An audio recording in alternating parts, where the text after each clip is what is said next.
De nos jours en Belgique, il est encore possible d'être licencié dès l'annonce de son homosexualité ou d'être refusé pour une promotion alors qu'on tombe enceinte ou encore poussé vers la sortie dès qu'on attrape un certain âge, et ce ne sont que quelques exemples de discrimination. De même, les propos racistes entre collègues, les remarques sur l'apparence physique, les blagues sur la couleur de peau, sur l'âge, sur le genre, n'ont pas non plus leur place ni dans la société en général, ni sur le lieu de travail. Et pourtant, ces comportements sont encore nombreux.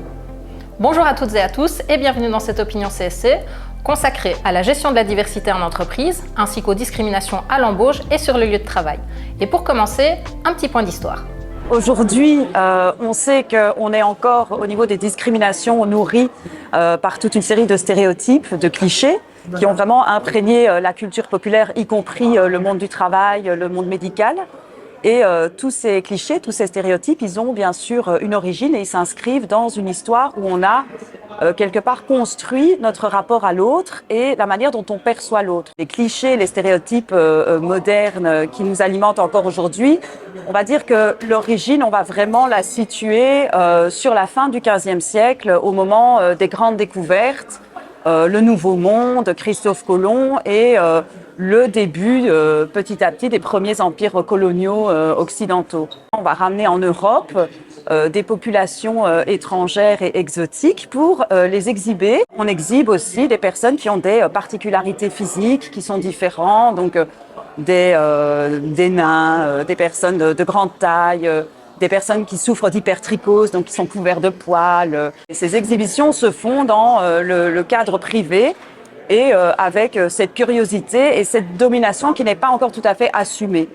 Et puis, il va y avoir un tournant en fait qui va s'opérer, qui se situe au début du 19e siècle, avec une figure importante qui est Saartje Baartman. Donc c'est cette femme qui va être ramenée d'Afrique du Sud en Angleterre d'abord et puis en France ensuite pour être exhibée parce que elle a des particularités physiques. Et donc elle va être exhibée presque nue d'abord dans les salons privés de nouveau, donc on reste toujours dans l'aristocratie, la noblesse.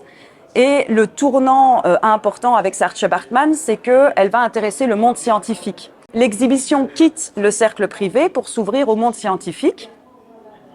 Et petit à petit, ça va également s'ouvrir au public. Et l'exhibition de Saartje Baartman va prendre une tournure érotique, sexuelle. Donc on est aussi un peu à une intersectionnalité des dominations, puisqu'il y a une domination raciale sur Saartje Baartman, mais il y a aussi une domination patriarcale. C'est une femme objetisée, sexualisée, et il y a un second tournant important à la moitié du 19e, en 1845, parce que c'est à ce moment-là que Charles Darwin va publier sur l'origine des espèces par voie de sélection naturelle. Darwin dit l'homme n'a pas été créé par Dieu, il est l'évolution animale et il descend du singe. Darwin évoque l'idée d'un chaînon manquant entre l'homme et l'animal. Celui qui sera identifié comme le fameux chaînon manquant entre l'homme et l'animal, c'est ce qu'on va appeler à l'époque le nègre. Donc c'est lui qui est considéré plus proche de l'animal que de l'homme. Et on va chercher à classifier l'espèce humaine en races, et donc c'est là qu'émergent ces fameuses théories raciales, spécifiquement par rapport à la Belgique. Cette construction de l'autre comme d'un sauvage, elle est venue imprégner la culture populaire à travers les exhibitions qui sont entrées dans les expositions universelles. La Belgique va avoir effectivement dans ses pavillons des exhibitions de Congolais qui vont être présentés derrière des grilles, derrière des barreaux comme des sauvages, comme des êtres non civilisés. Le but, c'est vraiment de justifier le pourquoi on va les coloniser. C'est une lourde tâche de civiliser ces peuples et donc quelque part, c'est normal d'exploiter les richesses du Congo. C'est un juste, entre guillemets, un juste retour sur investissement. Puisqu'on va civiliser ces peuples, il faut qu'en retour, on ait quelque chose. Donc c'est vraiment toute une histoire à la fois de domination raciale, mais aussi de domination capitaliste. On présente l'autre comme dangereux, soit on présente l'autre comme pas capable de. Et c'est toujours ces clichés-là et ces stéréotypes-là qui sont à l'œuvre aujourd'hui dans les rapports de domination. Stéréotypes, préjugés, discrimination. Mais de quoi parle-t-on en fait? Parce qu'un dessin vaut mieux qu'un long discours, on vous explique tout ça en images. Stéréotypes, préjugés ou encore discrimination, mieux les connaître, c'est pouvoir mieux les combattre. Mais quelle est la différence entre ces termes? Définition. Les stéréotypes tout d'abord, c'est ce que je sais ou ce que je crois savoir. C'est une opinion toute faite, une caricature, une idée reçue d'un groupe. Les préjugés, c'est ce que j'éprouve. C'est une attitude négative envers des personnes basée sur un stéréotype. Et enfin, les discriminations, c'est ce que je fais. C'est un comportement négatif envers des personnes basé sur des préjugés. En résumé, le stéréotype, c'est une idée. Le préjugé, une attitude. La discrimination, un comportement. Pour lutter contre les discriminations, il faut donc lutter contre les stéréotypes et les préjugés. Sachez que les discriminations sont encadrées par la loi qui les définit comme une différence de traitement entre deux personnes qui se trouvent dans une situation comparable. Différence qui ne peut être justifiée de manière objective et raisonnable. Ça, c'est une discrimination directe.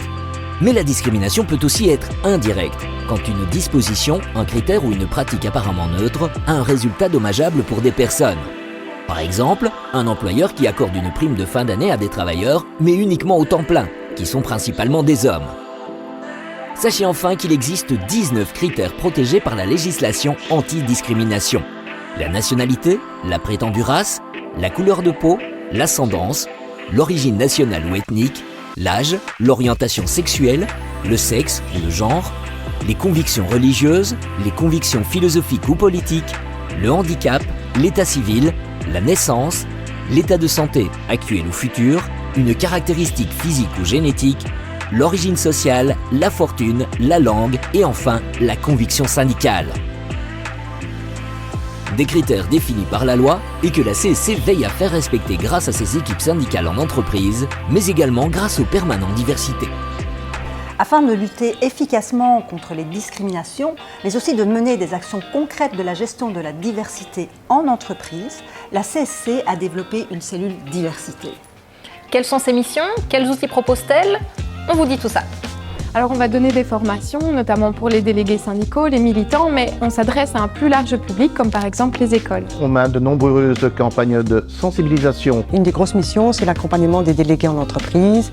Donc on accompagne les délégués sur des actions bien précises comme le règlement de travail, à savoir comment inclure un chapitre discrimination dans le règlement de travail, ou encore s'il y a des actes discriminatoires, on accompagne les délégués pour trouver des solutions par rapport aux victimes. On reçoit et on traite les dossiers discrimination de nos affiliés. S'il n'y a pas de preuve, on se charge de faire un signalement.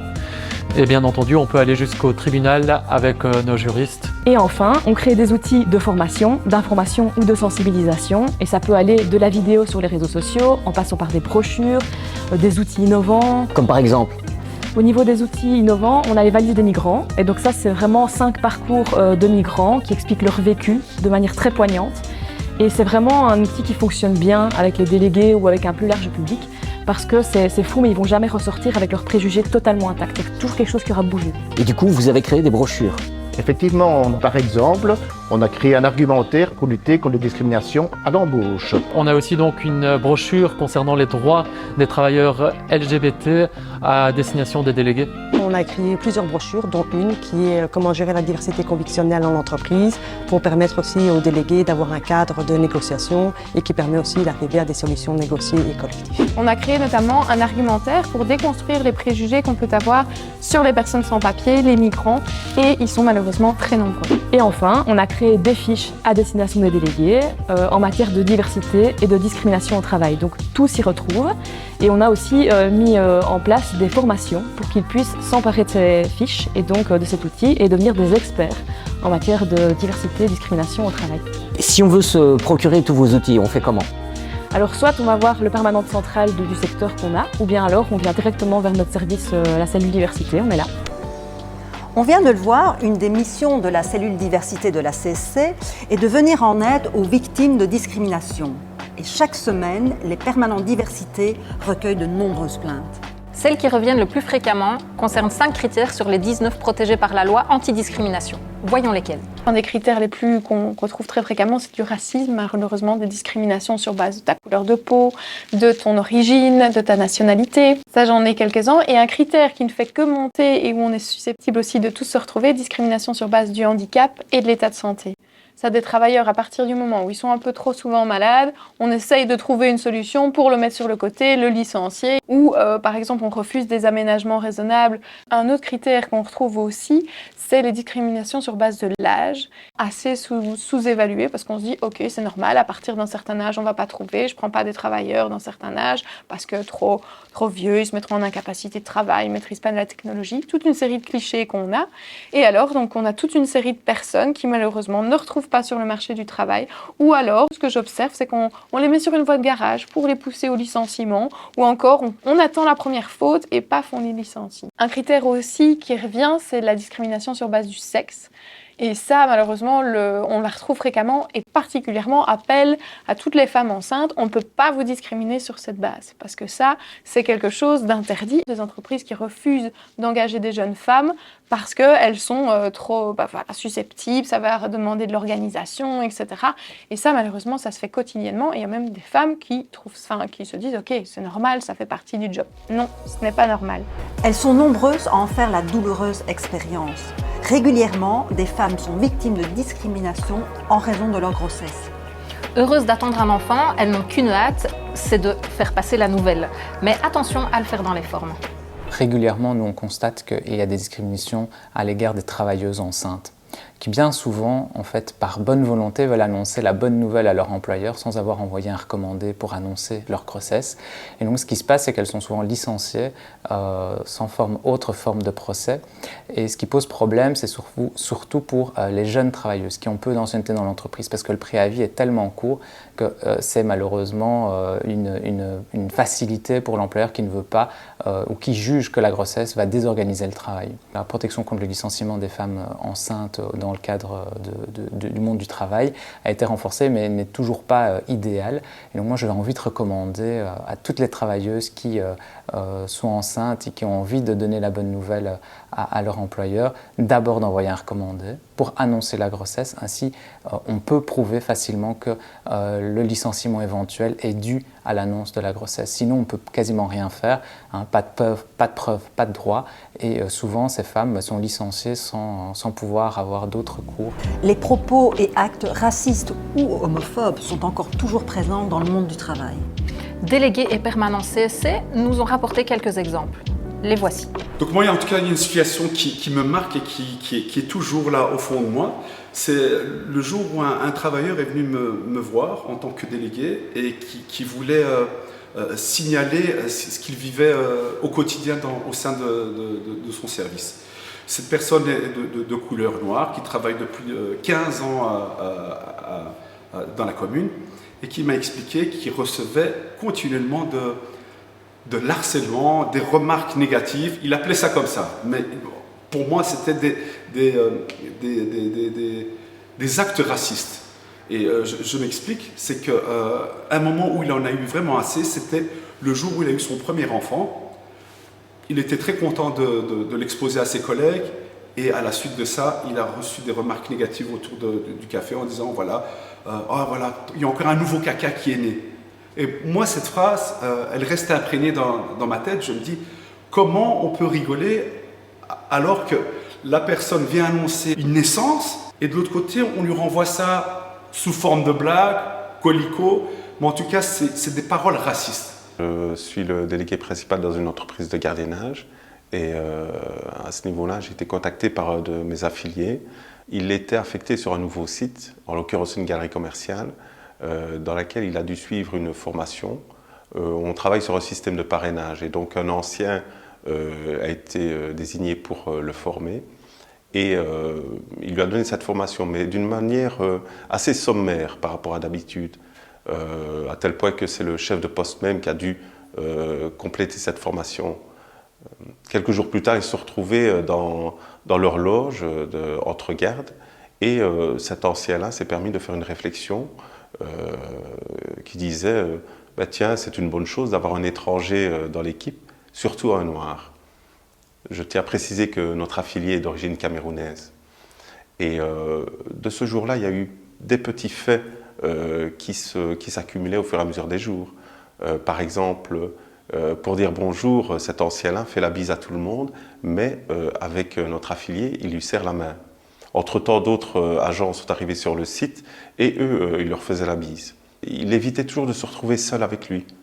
Ça a posé des problèmes dans l'équipe. Il y avait un ressenti de malaise.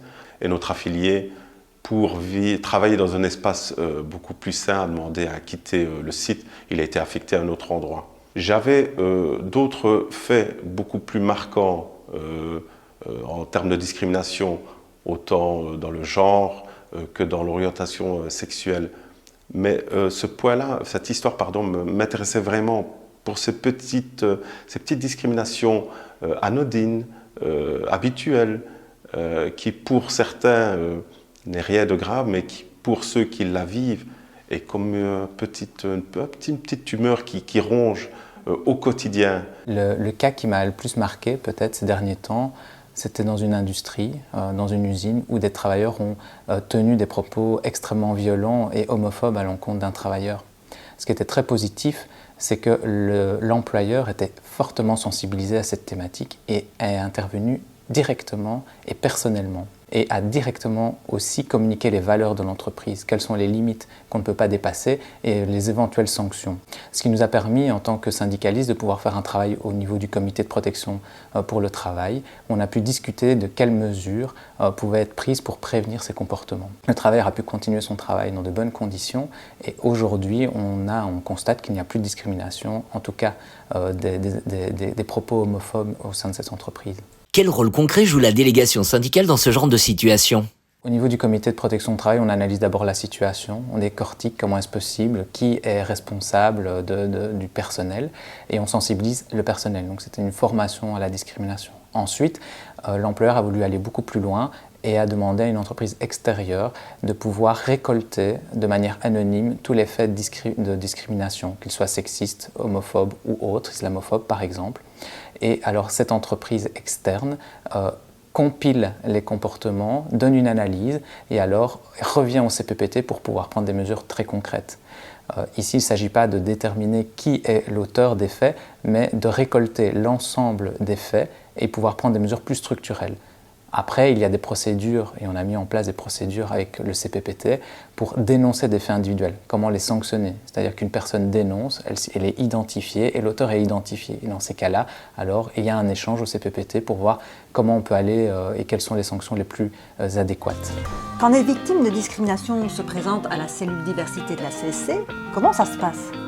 Quels sont les leviers d'action dont on dispose pour agir concrètement? On vous les détaille. Quand ces personnes se présentent chez moi, la première chose, c'est écouter un peu la situation, voir un peu sur base de quels critères, parce qu'il faut que ce soit un critère protégé sur base de la loi, parce qu'on invoque souvent la discrimination, on se sent victime, mais il faut que ce soit, on ne peut pas vous discriminer sur base du handicap, couleur de peau, nationalité, donc ça, c'est la première chose. Ensuite, voir qu'est-ce qu'ils ont comme moyen de preuve, parce que c'est là où le bas blesse en fait. Les discriminations, elles se font tout le temps, malgré nous, mais généralement, c'est très rare qu'une personne va le mettre noir sur blanc. Donc, ok, de quels moyens elle dispose? Est-ce qu'elle a des témoignages? Est-ce que, par exemple, il y a une coïncidence au niveau des dates? Je dis que je suis enceinte et mystérieusement, après, je me fais licencier alors que j'avais toujours eu des bonnes évaluations. Est-ce que la personne le dit? Parfois, à des entretiens, on dit mais écoutez, monsieur, vous êtes trop âgé ici pour la fonction. Même parfois, on dit clairement, tu n'es pas de la bonne couleur de peau. Ou ici, voilà, ça peut aller assez loin. Et ça, la personne peut enregistrer. Il faut savoir qu'en principe, les enregistrements, ce n'est pas toléré par la loi. Mais dans le cadre des discriminations, le législateur a bien vu que c'est tellement difficile de parvenir à prouver qu'on a subi des discriminations qu'il a permis des facilités. Et donc, on peut faire un enregistrement uniquement si on a été discriminé et en réaction à contre-coup. Donc ça, on fait un peu le tout. On peut faire des signalements, notamment auprès d'UNIA. Ça, c'est une chose aussi qui peut nous fournir leur aide pour prouver ici que la personne a été victime de discrimination. Et ensuite, on voit un peu, en fonction des éléments qu'on a au dossier, si on sait introduire une action en justice, parce que la plupart du temps, ces personnes ne sont plus liées par un contrat de travail, ou si, malheureusement, on manque d'éléments. Dans ce cas-là, on se cantonne à un signalement, mais au moins, ça fait de la visibilité et on évite par la suite que ça se reproduise.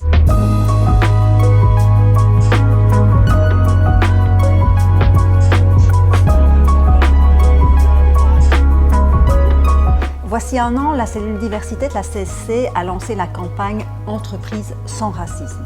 Un peu partout en Wallonie et à Bruxelles, des équipes syndicales se sont engagées à mettre en œuvre des actions concrètes dans leur entreprise.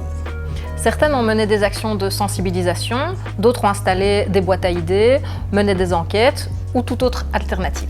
Exemple chez Tibi, une intercommunale de gestion de déchets dans la région de Charleroi, ou à la résidence des Ardennes, une maison de repos à Attert près d'Arlon. Les délégués CC témoignent. L'intercommunale compte aujourd'hui plus de 700 personnes œuvrant donc en son sein et que pour nous, il était tout à fait légitime au vu de la multiculturalité qui est prédominante au niveau de l'intercommunale de rejoindre tout simplement cette lutte contre le racisme. Ce qui est bien, c'est que cette multiculturalité existe depuis déjà quelques années chez nous, vu que la fonction fait qu'on attire un petit peu de toutes les cultures chez nous, et de fait qu'on soit aussi basé à Charleroi, qui est un berceau un peu de la culture, j'ai envie de dire, ça permet d'avoir un peu des échanges envers tout horizon, toute culture, ce qui permet que les problèmes en tant que tels sont moins souvent présents chez nous. C'est vrai qu'il reste encore quelques traces de problèmes de temps en temps, mais généralement on peut dire que ça se passe en bonne collaboration pour tout le monde. Le racisme en tant que tel, on ne l'accepte pas, ça c'est très clair. On a fait quelques campagnes de sensibilisation avec quelques groupes comme notamment La Collecte et le service de propreté, où on a fait quelques reportages photos qui vont être affichés un petit peu partout dans l'intercommunal. Donc voilà, ça a été une des mises en œuvre très rapide. On s'est engagé parce que la lutte contre la discrimination est essentielle pour une ambiance positive au travail. Il faut faire avec les sensibilités de tout un chacun et respecter. C'est pourquoi on s'est lancé pour essayer de changer les mentalités de tout un chacun. Alors nous avons mis une boîte urne scellée près de la pointeuse, comme ça chaque personne passe devant et peut déposer éventuellement un témoignage qui est trop lourd à porter pour lui ou des suggestions pour une meilleure entente par rapport à toutes ces discriminations qu'on peut faire. Tous les lundis, pendant 8 semaines, une affiche est mise près de cette pointeuse et au local de pause qui traite sur différents sujets de discrimination. Et en même temps, cette affiche est envoyée par mail à chaque travailleur. Comme ça, s'il n'a pas l'occasion de passer dans la semaine devant l'affiche au travail, il peut quand même la voir et être interpellé par ce genre de choses qu'on peut vivre au quotidien. L'objectif aussi, c'est que chaque membre du personnel vienne avec le cœur allégé, on va dire, au travail, qu'il se sente à l'aise dans son travail, et ce, pour bien s'occuper des bénéficiaires. Actuellement, une trentaine d'entreprises participent à cette campagne. L'objectif est d'y apporter des améliorations concrètes. Mais la CSC espère élargir le périmètre à l'ensemble des entreprises du pays, privées comme publiques, afin qu'elles s'engagent dans des programmes précis et spécifiques visant à lutter contre toute forme de discrimination. L'action qu'on est en train de réaliser en entreprise, on est bien conscient que c'est une première étape. Et c'est pour ça d'ailleurs qu'on a choisi le visuel des dominos, parce que c'est un premier domino qu'on pousse. Mais si à terme on devait vraiment rêver très grand, on verrait une convention collective de travail qui concernerait tout l'intersectoriel et qui permettrait de mettre en place de manière concrète des actions contre le racisme, contre les discriminations et contre les discriminations envers le genre de manière systématique. Alors de manière générale, on essaie de travailler sur le screening. Donc le screening interne, c'est vraiment le fait de pouvoir analyser s'il y a des discriminations en entreprise, s'il y a des plafonds de verre, donc pouvoir se pencher en fait sur les travailleurs et se dire tiens, est-ce qu'il y a plus de femmes, plus d'hommes dans certains métiers, dans certains secteurs de l'entreprise et pourquoi? Et à partir du moment où on comprend pourquoi, on peut mettre en place aussi des actions positives. Ça aussi, c'est vraiment une mesure qui a vu le jour depuis 2019 et qui n'est vraiment pas suffisamment exploitée, et dans laquelle on peut mettre en place justement des actions pour lutter contre des réalités au sein de l'entreprise comme le racisme. Ces revendications que vous avez, vous les portez vers qui? Vers le patronat ou vers le monde politique? On les porte vers le tout, en fait, de manière générale. Maintenant, notre porte d'entrée, ça restera toujours les délégués. Donc on forme au maximum les délégués, on les amène à se mouiller, mais ici par exemple, les chartes qu'on a signées, en tout cas en Wallonie, on les a co-signées parfois avec les employeurs, parce que comme ça, ils sont vraiment impliqués, ils ne peuvent pas se dédouaner et se dire « bah non, nous, ça ne nous regarde pas ». Ils sont avec nous dans le processus de A à Z. La discrimination et la promotion de la diversité en entreprise, est-ce que ça regarde davantage les travailleurs ou finalement les employeurs? Pour nous, c'est une responsabilité des employeurs, mais il y a encore rien de contraignant pour eux. Donc il n'y a aucune convention collective de travail contraignante, il n'y a rien qui leur impose de travailler sur ces questions-là. Et donc le seul moyen que nous on a en tant que représentants syndicaux, etc., c'est justement de rentrer avec la porte d'entrée des délégués, de faire signer des chartes, et ici on a une trentaine d'entreprises qui sont engagées depuis 2022, mais en 2023 on sait qu'on va être davantage et davantage. Notre espoir c'est justement de faire gonfler ce nombre d'entreprises engagées, à la fois du côté des délégués mais aussi du banc patronal. La cellule diversité mène aussi des actions de sensibilisation. Exemple, à Charleroi, le 21 mars, qui est la journée internationale de lutte contre le racisme, ce service organise avec différents partenaires un événement sur le thème de la diversité. En front commun syndical et avec les associations, on a fait le pari un peu fou d'organiser un festival de la diversité à Charleroi. Et donc ce festival est partenaire avec la ville de Charleroi, notamment le service égalité des chances qui lutte contre les discriminations, mais aussi le service enseignement. Parce que du coup, on veut vraiment viser les travailleurs via un ciné-débat le matin, un film qui retrace un peu le parcours de l'extrême droite au sein de la classe travailleuse avec des témoignages de délégués. Mais on voulait aussi cibler les jeunes qui sont en fait la future classe travailleuse et qui seront amenés à travailler sur cette problématique dans leur entreprise ou alors à faire face quand ils voudront postuler. Et donc on espère que ce sera une grande réussite. On sait qu'à Charleroi, il y a beaucoup d'associations qui travaillent sur le racisme ou sur la déconstruction des préjugés et des stéréotypes. Mais en fait, voilà, on connaît les principales.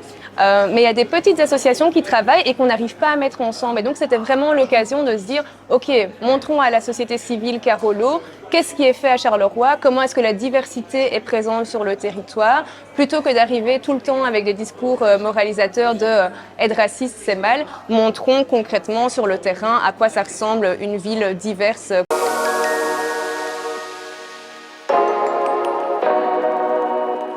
Front commun syndical, mais aussi avec le monde associatif, on a décidé de créer une coalition antifasciste Carolo qui a pour but de mettre en place une motion Charleroi Ville antifasciste pour éviter justement que des rassemblements dans un lieu privé ou public de l'extrême droite soient possibles sur notre territoire. Depuis notre tournage, cette motion antifasciste a été adoptée par le conseil communal de la ville de Charleroi fin janvier 2023 et a déjà été utilisée le 4 février 2023 pour interdire un rassemblement d'extrême droite organisé par le mouvement Chez nous à Gilly. Et c'est ici que l'émission se termine. Vous pouvez la revoir sur Ovio et sur les différents médias de la CSC. Merci de nous avoir suivis et à bientôt pour un nouvel Opinion CSC.